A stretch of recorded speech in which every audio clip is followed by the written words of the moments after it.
চীনে উচ্চশিক্ষায় September 2025 ইনটেকে bachelor প্রোগ্রামে শেষ মুহূর্তে এখনও স্কলারশিপ সহ অ্যাডমিশনের সুযোগ আছে কিনা, বা আপনি কিভাবে অ্যাপ্লাই করলে বা কি করলে আপনি একটা ভালো ইউনিভার্সিটি, একটা ভালো স্কলারশিপে অ্যাডমিশন নিতে পারেন। প্রথমেই বলবো, যেহেতু আমরা চাইনাতে পড়াশোনা করতে চাই, তো আমাদের অডিয়েন্স যারা তাদের কাছে স্কলারশিপ কিন্তু একটা বড় ফ্যাক্ট। এবং নট অনলি অডিয়েন্স, যদি বলে একটা বিদেশি উচ্চশিক্ষার ক্ষেত্রে প্রথমে ফান্ডিংয়ের একটা প্রেশার মাথায় কাজ করে। তবে যদি স্কলারশিপ পান, এটা কিন্তু অনেকটা কিন্তু রিলিফ হয়, অনেকটা কিন্তু প্রেশারটা মুক্ত হয়। চায়নাতে কিন্তু এই সুযোগ পাচ্ছেন যেখানে আপনি চাইলে tuition fees free, hostel fees ফ্রিতে পড়াশোনা করতে পাচ্ছেন। টিউশন ফিস ফ্রি অথবা হোস্টেল ফি আপনাকে দিতে হচ্ছে বছরে খুবই সামান্য টাকা। এটা হতে পারে 20,000 টাকা, 30,000 টাকা থেকে শুরু করে 40 বা 50,000 টাকা বছরে। আবার এর বাইরেও একটা স্কলারশিপ আছে, যেটা টিউশন হোস্টেল দুইটাই আপনাকে দিতে হবে 50% স্কলারশিপ পাওয়ার পরে, যেটা খুব বেশি একটা না, সেটা বছরে 1 লাখ থেকে 1.5 লক্ষ টাকার মধ্যে। তো আপনি এই সময় দাঁড়ায় আসলে স্কলারশিপ পাবেন, অনেক ভাবছেন হয়তো সময় চলে গেছে, আছে কি নেই, আমি ভালো ভার্সিটি পাবো কিনা। বাট আমি বলবো কখনোই আসলে আশা হারাবেন না, এখনও কিন্তু সময় আছে। শেষ মুহূর্তে এখনও কিন্তু লাস্ট কলে অ্যাডমিশন চলছে, যেখানে বসে বা যেখান থেকে আপনি অ্যাপ্লাই করলে এখনও যদি কাজ শুরু করেন, আপনি কিন্তু একটা ভালো ইউনিভার্সিটি, একটা ভালো স্কলারশিপ এবং সাথে অনেক কিছু আপনি পেতে পারেন। বাট কীভাবে পাবো, যেহেতু সময় তো শেষ। দেখেন, ইউনিভার্সিটিগুলো কিন্তু একটা ডেডলাইন থাকে, প্রত্যেক ইউনিভার্সিটি ডেডলাইন থাকে এবং ডেডলাইনের মধ্যে অ্যাপ্লিকেশন করতে হয়। এখন যদি আপনার প্রোফাইল ভালো হয়, তাহলে সব ভার্সিটি কিন্তু আপনাকে নিতে চাইবে। দ্যাট মিনস আপনাকে প্রোফাইল ভালো করে অ্যাপ্লাই করতে হবে, নাম্বার 1। সেকেন্ড, আপনার কিছু ব্যতিক্রম চিন্তা করতে হবে, যে সকল সাবজেক্টে সবথেকে বেশি অ্যাপ্লিকেশান পড়ে ওইগুলোতে আপনাকে কম অ্যাপ্লাই করতে হবে। দ্যাট মিনস আমি বলি কম্পিউটার সায়েন্সে এখন খুব বেশি অ্যাপ্লিকেশান পড়ে বর্তমান বাংলাদেশ থেকে। আপনাকে কম্পিউটার সায়েন্সের বাইরে 2-1টা অপশন রাখতে হবে। আমি বলবো না যে সবগুলো অ্যাপ্লাই করেন, আপনাকে সাবজেক্টের ভ্যারিয়েশন রাখতে হবে। হতে পারে কম্পিউটার সায়েন্স, হতে পারে মেকানিক্যাল, সিভিল, কিছু সাবজেক্ট ভ্যারিয়েশন রাখতে হবে। আপনাকে ভার্সিটি ভ্যারিয়েশন রাখতে হবে। ভার্সিটি ভ্যারিয়েশন বলতে এমন না যে আমার ওই ভার্সিটি লাগবে, এমন না আমার এত র্যাঙ্কিং লাগবে, আপনাকে অপশন দিতে হবে। দেখেন, দিন শেষে যদি আমি একটা কথা বলি, আপনার প্রোফাইলে যদি অ্যাডমিশন আসে, এটা আপনার যোগ্যতা, আমার যোগ্যতায় না।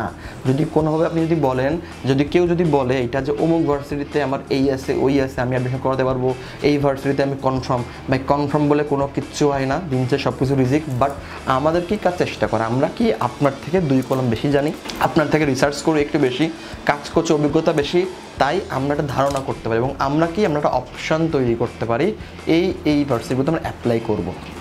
যেমন আপনার ভালো ভার্সিটি লাগবে, তাহলে আমি বলবো আপনাকে আমি ওয়ার্ল্ড র্যাঙ্কিং 1000-এর মধ্যে আমি আপনাকে 7টা বা 8টাতে অ্যাপ্লাই করবো। আপনি হয়তো এতটা অ্যাপ্লাই করতেন না, বিকজ আপনি ব্যবসা করছেন না। আমরা একটা ইনভেস্টমেন্ট করি এবং আমাদের টার্গেট থেকে ইনভেস্টমেন্টের রিটার্ন তোলা।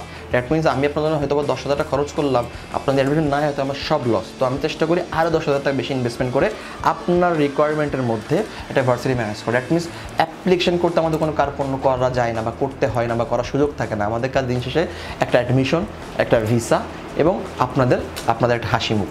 তো যদি আমি বলি, তো আপনাকে লাস্ট মুমেন্টে করতে হবে কি, আপনাকে 6-7টা ভার্সিটি চয়েস করতে হবে। 6-7টা ভার্সিটিতে আপনাকে বিভিন্ন রকম সাবজেক্ট আলোচনা করে আপনি সিলেক্ট করবেন।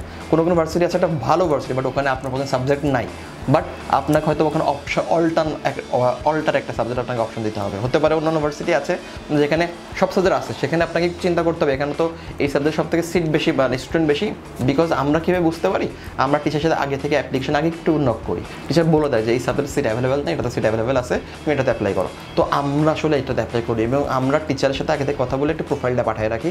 টিচার বলে দেয় যে না, এটা আমি অ্যাকসেপ্ট করবো বা চলবে কি চলবে না। দ্যাট মিনস আমরা একটু প্রেশার ফ্রিভাবে কাজ করতে পারি, আমরা কমিটমেন্ট করলে সেটা রাখার চেষ্টা করি বা রাখতে পারি। তো আপনি যদি একাকে অ্যাপ্লাই করেন, নিজে অ্যাপ্লাই করেন, তাহলে হয়তো এই যে ইনসাইড ইনফরমেশনগুলো, এগুলো সবসময় আপনার আসলে মাথায় ঢুকবে না, জানবেন না বা জানার সুযোগটা অনেক কম। তো শেষ মুহূর্তে আমি বলবো, এখনও আশা হারানো কোনো কিছু না। এখনও অনেক ভালো ভালো ভার্সিটি আছে, এখনও ভালো ভালো স্কলারশিপ আছে, যেখানে আপনি পড়াশোনা করলে বা যেখানে আপনি অ্যাডমিশন পাইলে একটা ভালো ভার্সিটির সাথে ভালো স্কলারশিপে আপনি অ্যাপ্লিকেশন করে অ্যাডমিশন পেতে পারেন। আমরা রিসেন্টলি কিছু ভার্সিটি থেকে আমরা খুব ভালো স্কলারশিপ পেয়েছি, এটা র্যাঙ্কিংয়ে 500-র মধ্যে, এবং scholarship, tuition fees free, hostel fees free, tuition fees free, hostel মাত্র 1500 এমবি বছরে, মাত্র 25,000 টাকা বছরে। তো আমরা এমন অনেক স্কলারশিপ পেয়েছি বা অনেক স্টুডেন্টকে অ্যাডমিশন পেয়েছি। তো আমরা চেষ্টা করছি বাকিদেরকে আসলে আস্তে আস্তে পেপারগুলো বেরো করা, আশা করি বাকিদের মেয়ে চলে আসবে।